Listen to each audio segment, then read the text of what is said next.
una de las cosas, hermanos, que más causa dolor o enojo es cuando nos fallan en alguna promesa. Quizás a lo largo de tu vida lo has experimentado, ya sea que a ti te hayan fallado o que tú hayas fallado a otros en alguna promesa. Y esto de repente como que lastima un poquito, como que duele un poquito. Recuerdo cuando junto con otros muchachos, otros alumnos de la universidad, nos tocaba servir como maestros de escuela dominical ahí los domingos con los niños. Y ellos eran de mucha pila, de mucha energía. Y nunca se me va a olvidar que muchas veces nosotros les hicimos la promesa, cuando acabemos la clase, los llevamos a las canchas a jugar. A ellos les encantaba jugar. Muchas veces no hubo tiempo, ya se prolongaba la clase, llegaban los papás o no había espacio acá en las canchitas y quedábamos mal. Pero a ellos les encantaba y nunca se les va a olvidar. Maestro, usted me dijo que en las canchas y nunca se les olvidaba, pues había que cumplirlo. Quizás como padre te ha pasado algo así, o en alguna otra área, en algún trabajo, con algún compromiso, y muchas veces hemos quedado mal. Sin duda habla de que somos muchas veces infieles en los compromisos que hacemos. Ahora, ¿por qué te digo esto? Cuando llegamos a este pasaje de Segundo de Crónicas, capítulo 12, nos encontramos con un personaje, el rey Roboam, aquel que fue hijo de Salomón, el rey más sabio. Nos encontramos después de un periodo donde su papá había fallecido. Ahora él está reinando y después de 3 años, ahorita lo voy a comentar mejor, pero después de 3 años de estar buscando a Jehová, de leer su palabra, le deja y fue infiel. Y es que otra vez el hombre por naturaleza es infiel al Señor. Somos infieles al Señor, tendemos a dejar de buscarle cuando de repente vemos que despegamos en nuestra relación con Él y otra vez fallamos. Pero en esta hora quisiera ver que porque Dios es fiel, tú debes de humillarte ante Él, porque Dios es fiel para perdonar y para salvar. Nosotros tenemos que humillarnos ante Él.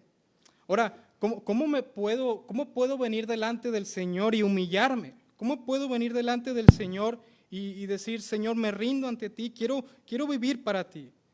Pues esta vez simplemente veremos 2 cosas, 2 puntos.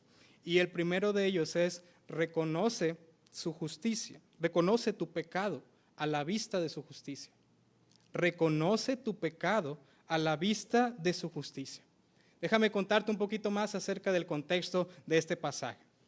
¿Okay? Como vemos, Salomón falleció, deja a cargo a su hijo, en este caso Roboam, y sabemos ese pasaje donde va y pide consejo, o acepta, mejor dicho, el consejo de sus amigos en lugar de aquellos ancianos que estuvieron en el gobierno de su padre, y aumenta el yugo sobre el pueblo de Israel y le dice, pues si mi papá los trató fuerte, yo los trataré más fuerte. Aumenta el yugo. Esto causa problemas y división en el pueblo de Israel, ¿te acuerdas? Había un personaje llamado Jeroboam, que era como que el rival de Roboam. Y Jeroboam les dice, oye, pues, ¿cómo los vas a tratar? Pues, si mi padre los trató con látigos, yo los trato con escorpiones. Y esto causó que el pueblo se dividiera. Pues nosotros que no somos de la región de Judá, que no tenemos parte con David, nos vamos. Y aquellas 10 tribus se dividieron, solamente la región de Judá, la nación del norte, otra la nación del sur. El templo que Salomón había construido, este gran templo con paredes de oro, pues estaba en Jerusalén. Jeroboam y el pueblo de Israel, las otras tribus, las que se habían dividido, no querían saber nada, no querían subir a Jerusalén. Entonces lo que hicieron, bueno, pues vamos a inventar nuestro propio sistema religioso. Nosotros vamos a fabricar nuestros ídolos, vamos a fabricar nuestros templos, y ustedes allá quédense en Jerusalén. Esto lo promulgó Jeroboam. ¿Sabes qué hicieron los sacerdotes y levitas? No. Yo quiero adorar al Dios de verdad. Yo quiero adorar a Jehová. Dejaron a Jeroboam, los que estaban ahí con él, subieron a Jerusalén, ahí estaban. Otros de las demás tribus que también se propusieron sinceramente buscar al Señor, dijeron, no con ellos, vamos con Roboam.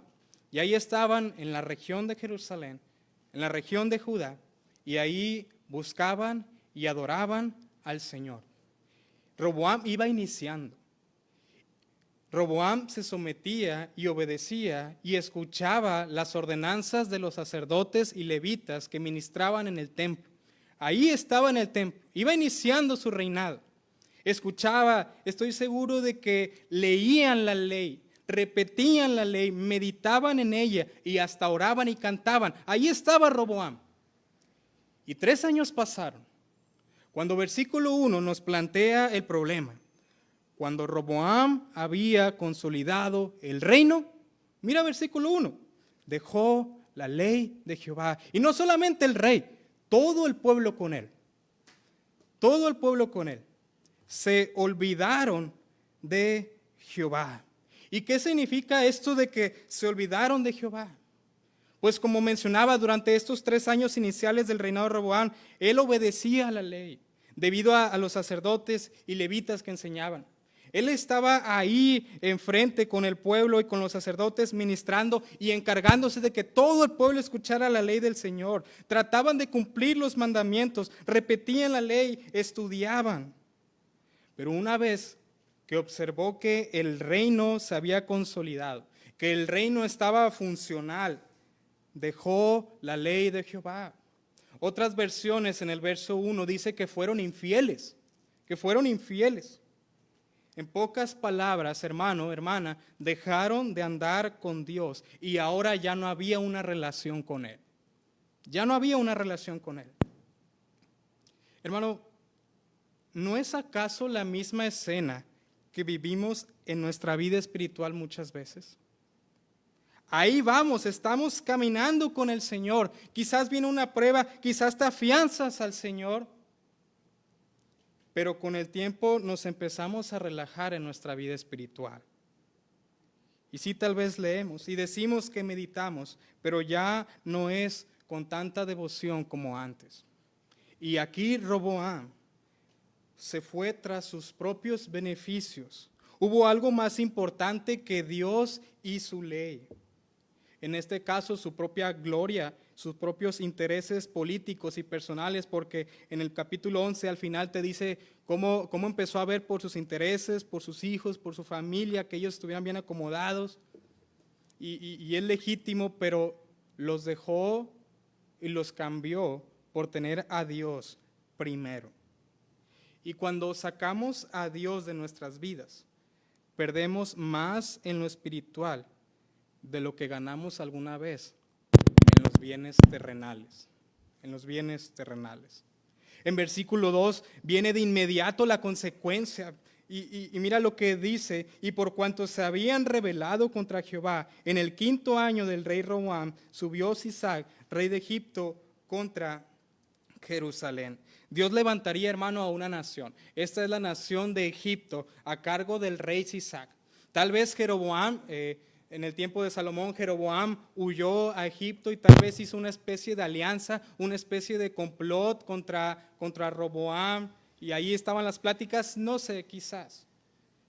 Pero lo que sí sabemos es que Dios utilizaría a esta nación, que sí era seguro que Dios utilizaría a esta nación para castigar a su pueblo.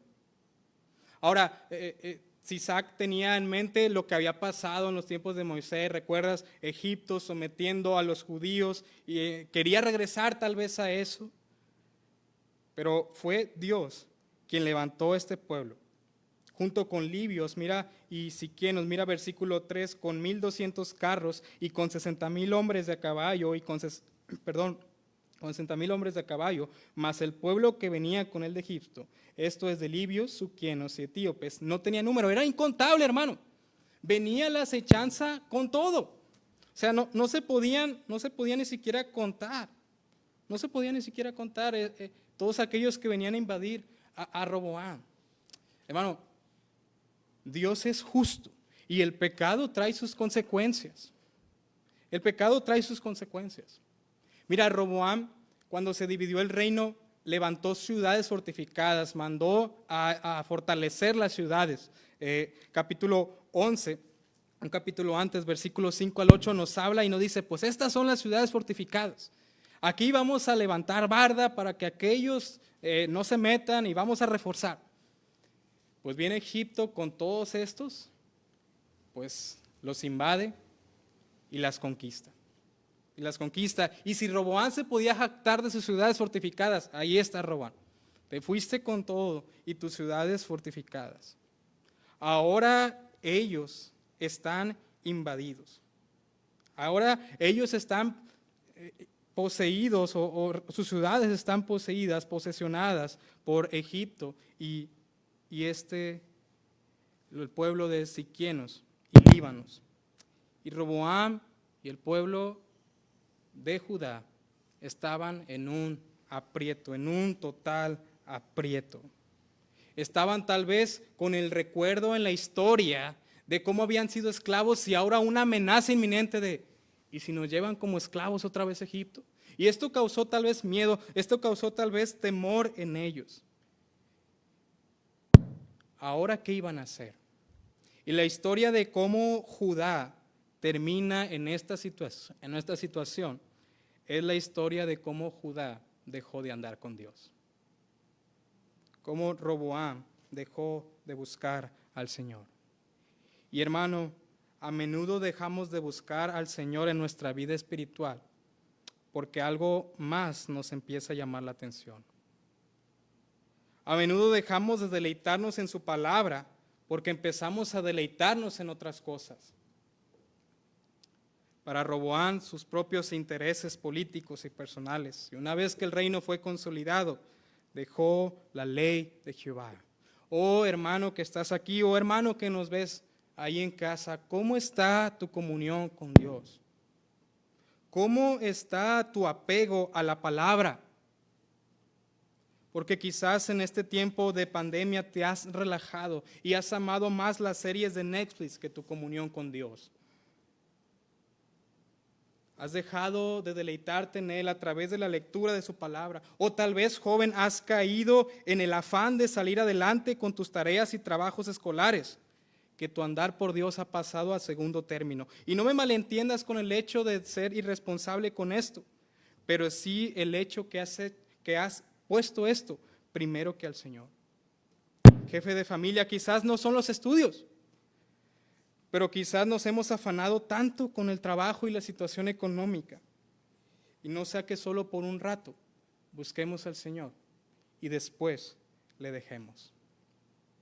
Aquí Roboam dejó la ley porque amaba algo más, que empezó a descuidar a Jehová. Y hermano, lejos de Dios se acaba la fiesta y el pecado traería sus consecuencias. Recuerdo mucho aquel pasaje en Lucas 15, el hijo pródigo, ¿recuerdas? Dame todo lo que tienes, Padre. Y se fue y vivió perdidamente lejos del Padre. Lejos de Dios se acaba la fiesta y el pecado trae sus consecuencias. Y aquí Judá y Roboam están por completo en un total aprieto. En un total aprieto. Pero no solamente iba a sufrir las consecuencias de su pecado, sino que iban a ser confrontados con su pecado. Y mira versículos 5 y 6. Mira qué dice.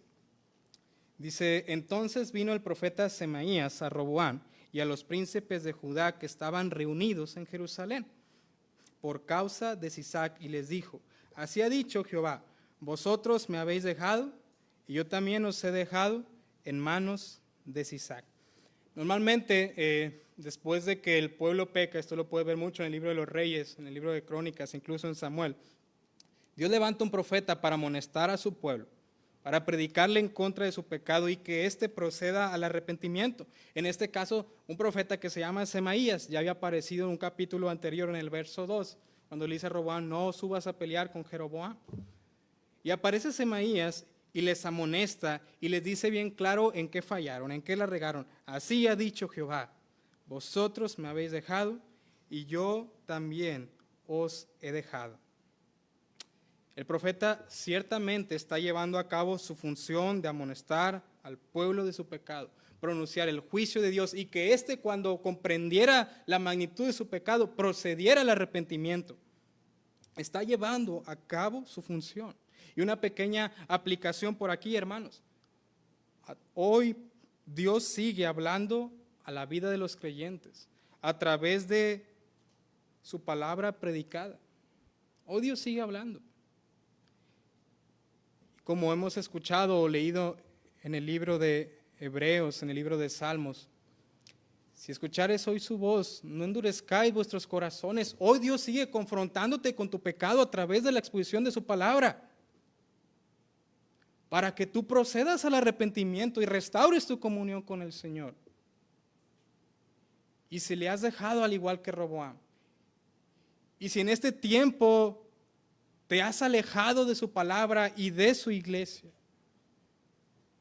te exhorta para que vuelvas. Y el castigo fue dejarlos en manos de Sisac. Hermano, esto habla del carácter justo de Dios, que ciertamente Dios no puede tolerar el pecado y el pecado trae sus consecuencias, trae justa retribución. Romanos capítulo 1 habla de que Dios ha entregado al hombre una mente reprobada. Ellos no tomaron en cuenta a Dios y Dios los entregó una mente reprobada. Le dejaron. Hermano, lo peor que tú y yo podemos hacer es alejarnos de Dios, es dejarle. Justo cuando le dejas, ha empezado la debacle en tu vida. No le dejes, no le dejes. No me refiero al hecho externo de irte de la iglesia y estar en medio de drogas y demás cosas. Me refiero al hecho de que has descuidado tu meditación en Él. Me refiero al hecho que has descuidado el gozarte en una relación con Él. Puedes estar aquí en el templo, pero lejos de su presencia. No le dejes. No le dejes. ¿Sabes? El pueblo estaba escuchando el mensaje de Semaías y estaba asustado. Estaba asustado. Versículo 6 te dice cuál fue la reacción de ellos cuando escucharon su pecado y cuando escucharon su castigo. ¿Y sabes cuál fue la reacción de ellos? Versículo 6 nos dice: y los príncipes de Israel y el rey, ¿qué dice? Se humillaron. Pero no solamente eso, y dijeron: justo es Jehová. Escuchan todo este castigo, escuchan toda esta confrontación y dicen: justo es Jehová. Justo es Jehová. Dios los llevó al punto de quiebre para que reconocieran su carácter justo.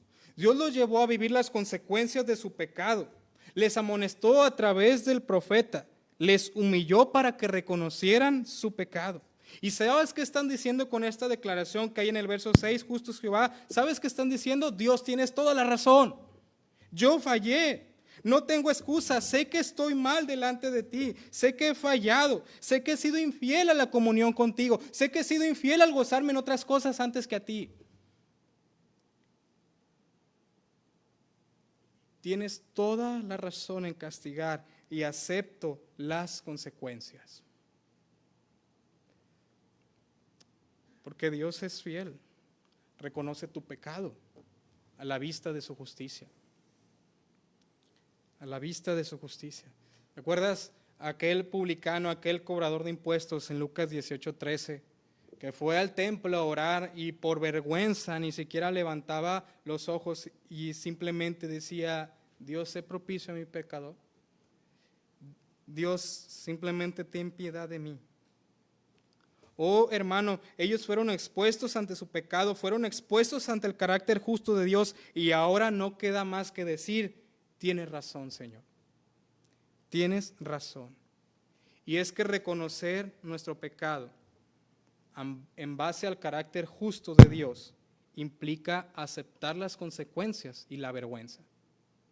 Muchas veces no queremos confesar y muchas veces no queremos reconocer nuestro pecado porque nos causa cierta vergüenza de afrontar las consecuencias.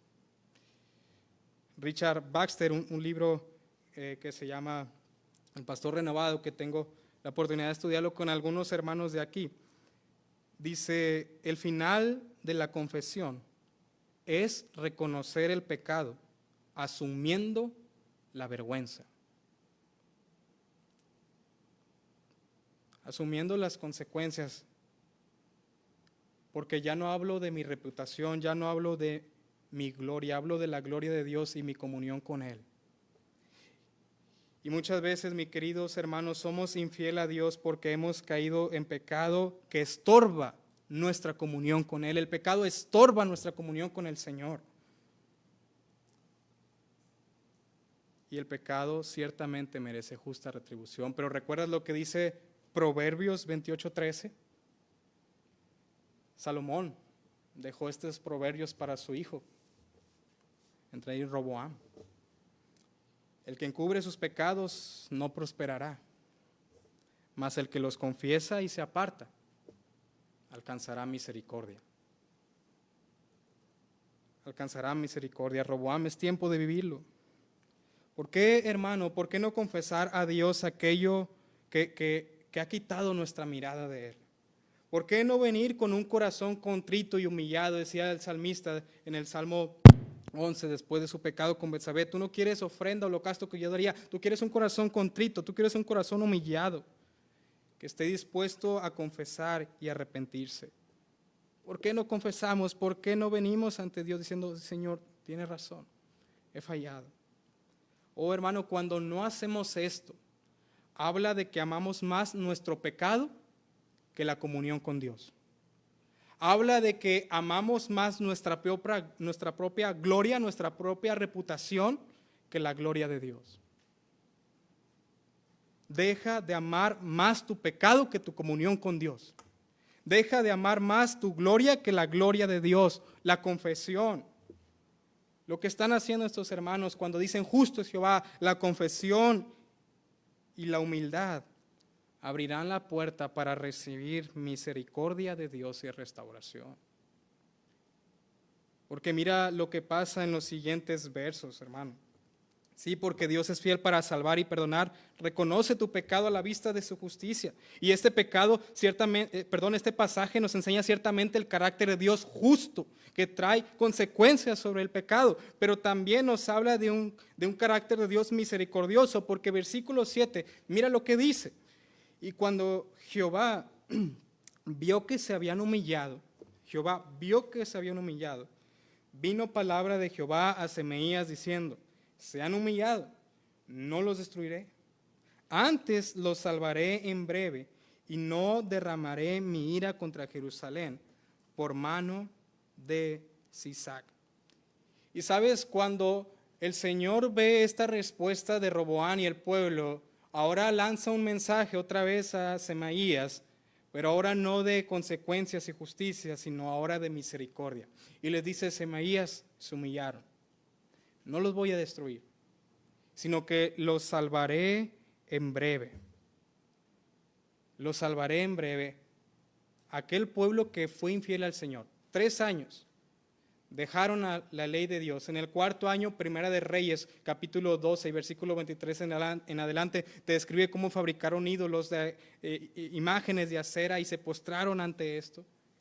Aquel pueblo que ha sido infiel, ahora Dios les está mostrando misericordia después de confrontarlos con su pecado. Y mira otra vez el verso 7, porque hay algo interesante. Versículo 7 otra vez, y cuando Jehová vio que se habían humillado, vino palabra de Jehová a Semaías diciendo, se han humillado. Y mira qué dice después, no los destruiré, antes los salvaré en breve, no se derramará mi ira contra Jerusalén por mano de Sisac. No era la estrategia buena de Sisac la que funcionaría, no era su ejército, ni sus miles de carros, ni miles de gente que lo acompañaban. Era Dios quien estaba juzgando. Y Dios iba a mostrar misericordia e iba a salvar de su propia ira. Dios los iba a salvar a este pueblo, no de Sisac, sino de su propia ira. ¿Qué es esto, hermano? Es el evangelio puro. Dios es justo y condena el pecado. Romanos 3:23, Romanos 6:23, por cuanto todos pecaron, están destituidos de la gloria de Dios. Pero aún el mismo Dios justo, ese mismo Dios los salva. ¿Acaso no pasó en Edén cuando pecaron? Cuando el pecado entró, también entró la muerte. ¿Acaso no se merecían la muerte? Y les dio otra oportunidad, diciéndole a la mujer, con dolor darás a luz a tus hijos y les prolonga la vida. ¿Acaso no pasó en los tiempos de los jueces que una y otra vez pecaron y en medio del castigo Dios mostraba su salvación y su misericordia? ¿Acaso no pasó en la vida de David después de que pecó con Betsabé y le dio otra oportunidad? ¿Acaso no pasó con el pueblo de Israel en el tiempo de la monarquía que una y otra y otra y otra vez pecaron y Dios les daba otra oportunidad? Sí los castigaba, pero también les mostraba su salvación. Y Dios es misericordioso, que en medio del castigo y las consecuencias de tu pecado y mi pecado ofrece salvación. Oh, hermano, mira qué grande y fiel es nuestro Dios. Dios muestra su salvación en medio del castigo. Dios obra con misericordia al humillarnos en medio del castigo, porque la historia sigue. Y mira lo que pasa en verso 8, ciertamente dice, los salvaré en breve, pero como quiera les enseñaré que sirvan tantito a los egipcios y luego los salvaré. Y versículo 9 dice, subió pues Isaac, rey de Egipto, a Jerusalén y tomó los tesoros de la casa de Jehová y los tesoros de la casa del rey, todo lo llevó y tomó los escudos de oro que Salomón había hecho. Sí, subió Isaac a Jerusalén con toda su gente. Sí, invadió y agarró los escudos de oro. Y me llama la atención que el pasaje paralelo a esto, en 1 Reyes 12, también hace mucho énfasis en esta escena de los escudos. Salomón había hecho el templo y muchas cosas bonitas, hermosas, entre ellos aquellos escudos de oro. Y viene Isaac y se los lleva, los agarra, y sabemos qué pasa más adelante con Babilonia, Medo Persa. Pero viene Isaac aquí y los agarra y se los lleva. Y esto representaba ciertamente una humillación para Roboam, para el pueblo de Judá, porque tuvieron que sustituirlo por algo barato como el bronce. Tuvieron que cambiarlo. Cuán irónico resulta que el oro puro que su papá Salomón había metido en el templo, había hecho estos escudos de oro, ahora fue sustituido por este bronce. Y habla de la humillación que está enfrentando el rey, versículo 10, y en lugar de ellos hizo el rey Roboam escudos de bronce y los entregó a los jefes de la guardia, los cuales custodiaban la entrada de la casa del rey. Parte de la confesión es aceptar su vergüenza. Y aquí Roboam, adelante. Y ahí iban, Roboam dio órdenes a los guardias, cuídalos mucho, por favor, que no se los lleven ahora estos. Y cuídalos de bronce, y vas a mi casa por mí, llévate los escudos, vamos al templo, guarda los escudos. Y estaba ciertamente afrontando la vergüenza. Pero es Dios quien había permitido esto y quien estaba trabajando en la vida del pueblo y en la vida de este rey. Hermano, Dios permite que pasemos diversas circunstancias difíciles en nuestra vida para humillarnos y venir nuevamente ante Él. Para humillarnos y venir nuevamente ante Él. Sí, hermano, para humillarte. Para saber que no se trata de ti ni de tu persona, sino de Él, y que vengas otra vez postrado ante el Señor. Pero mira versículo 12. Y cuando él se humilló, la ira de Jehová se apartó de él para no destruirlo del todo. Y también en Judá las cosas fueron bien. Cuando dice, y cuando él se humilló, ¿a quién crees que se refiere? Se refiere al rey, se refiere a Roboam. Y cuando él se humilló, la ira de Jehová se apartó de él.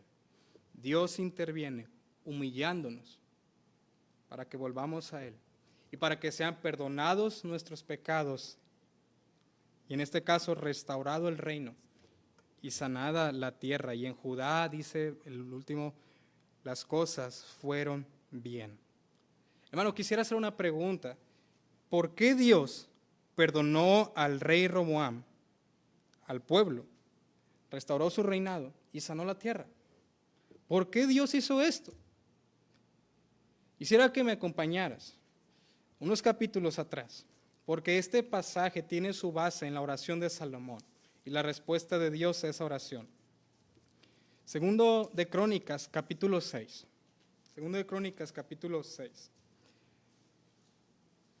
Justo cuando Salomón acaba de construir el templo y todo lo que en él hay, se pone a orar. Se pone a orar como una oración de consagración. Señor, te pido por tu casa, Señor, te pido por este pueblo. Y muy inteligente es Salomón. Señor, te pido por el pueblo cuando peque. Se pone a orar por el pueblo, se pone a orar por Israel. Todavía en los tiempos de Salomón todavía estaban juntos. Y mira lo que pide Salomón.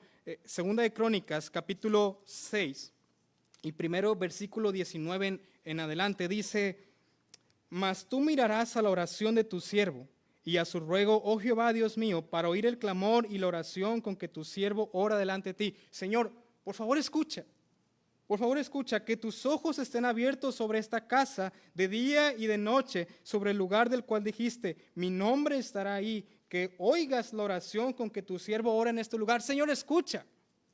Versículo 24 y 25. Mira lo que pide Salomón en esta oración de consagración al término de la casa del Señor. Si tu pueblo Israel, mira la situación. Si tu pueblo Israel fuere derrotado delante del enemigo por haber prevaricado contra ti, y se convirtiere y confesare tu nombre y rogare delante de ti en esta casa, tú oirás desde los cielos y perdonarás el pecado de tu pueblo Israel y les harás volver a la tierra que le diste a ellos y a sus padres. ¿Acaso no era la situación que acaba de vivir Roboam? Señor, te pido por tu pueblo que si pecan y si cayeren, por favor, tú restáuralos. Dios contesta. Dios da una respuesta a esta oración de Salomón. Y mira qué le dice, versículo 11 de capítulo 7, capítulo más adelante. Dios escucha y atiende la oración de Salomón. Y mira qué le dice.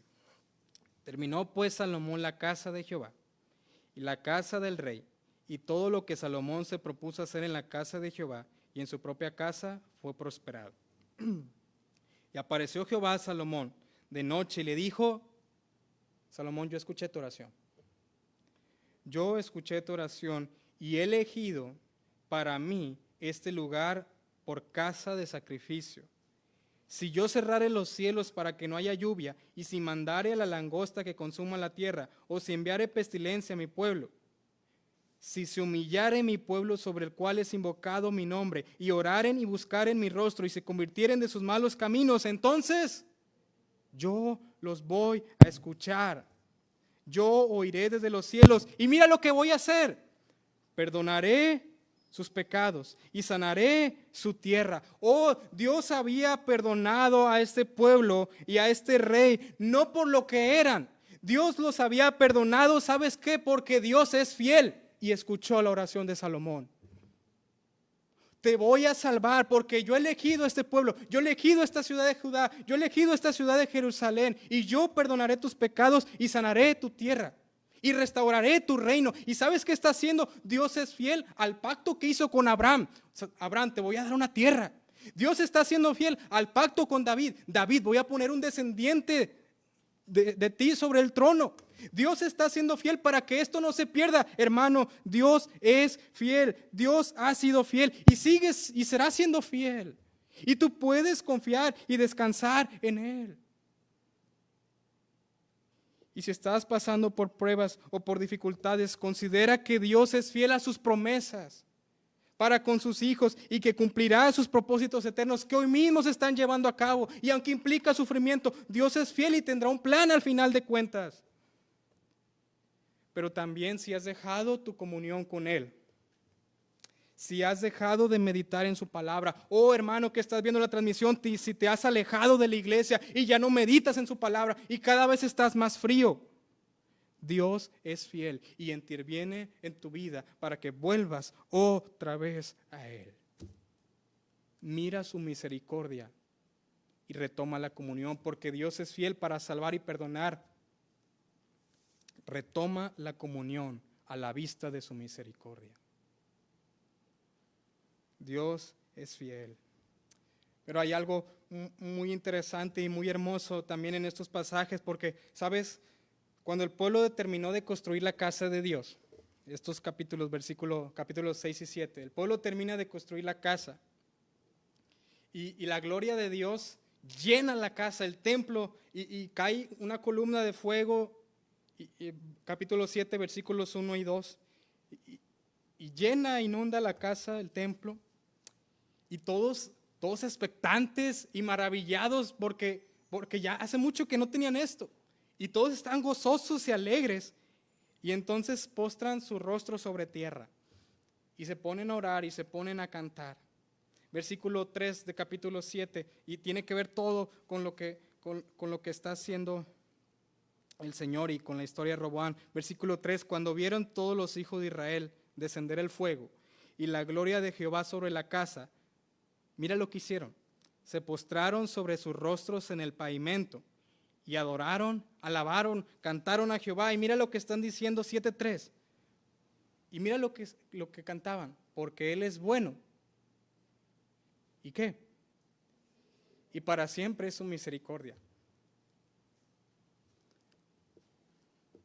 Porque Él es bueno y para siempre es su misericordia. Crónicas fue escrito para aquellos que regresaron del exilio. Se lo llevó Nabucodonosor, el Medo Persa. Regresan unos otra vez a su tierra y están leyendo estas palabras. Y dicen, porque para siempre es su misericordia. Y se los llevaron como esclavos, pero regresaron, porque para siempre es su misericordia. Y tú y yo muchas veces nos alejamos de nuestra comunión con Dios, pero para siempre es su misericordia. Porque, ¿sabes? Dios es justo y merecíamos ser condenados.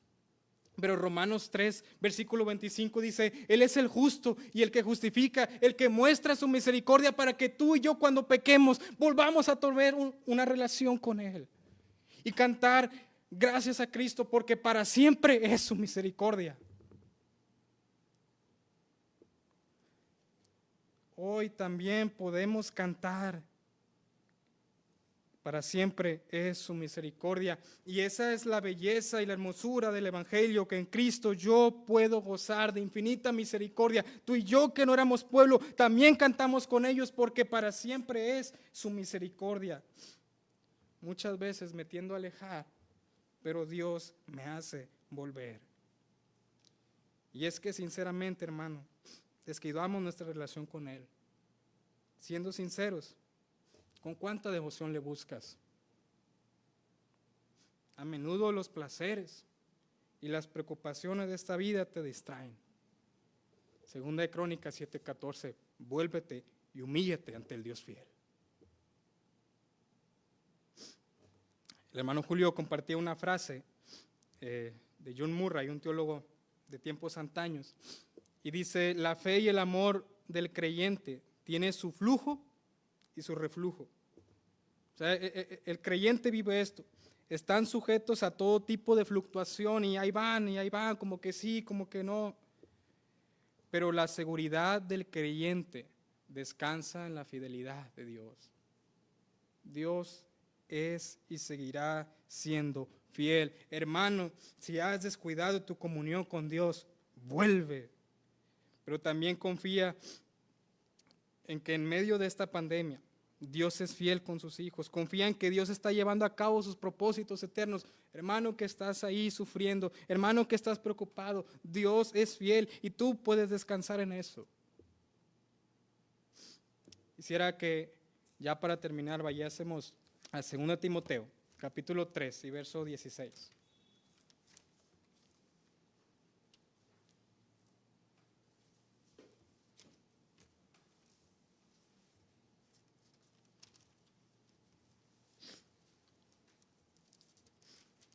Perdón, 2 Timoteo 2:13. Y si lo tienes aquí, si lo tienes en casa, léelo conmigo. 2 Timoteo 2:13, dice así la palabra de Dios. Si fuéramos infieles, Él permanece fiel. Él no puede negarse a sí mismo. Él permanece fiel. Porque Dios es fiel para salvar y para perdonar. Humíllate ante Él. Reconoce tu pecado a la vista de su justicia y retoma la comunión con Él a la vista de su misericordia. Vamos a orar. Gracias, Señor, por tu palabra. Gracias, Señor, porque a través de ella somos confrontados, a través de ella somos alentados, Señor. Gracias porque en tu infinita bondad hoy también podemos cantar porque eres bueno y para siempre es tu misericordia. Gracias porque nosotros estábamos perdidos, vagando en el mundo sin esperanza, entregados a nuestros propios placeres y deleites. Y ahora en Cristo, nosotros hemos pasado de muerte a vida.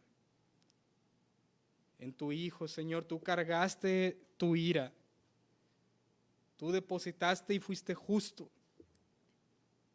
Para ahora, Señor, nosotros gozar absolutamente de tu misericordia. Gracias, Señor, porque puedo y podemos gozar una comunión contigo. Bendice la vida de mis hermanos aquí y la vida de mis hermanos en casa, Señor. Ayúdanos a confiar y a descansar en ti, en el Dios que es fiel.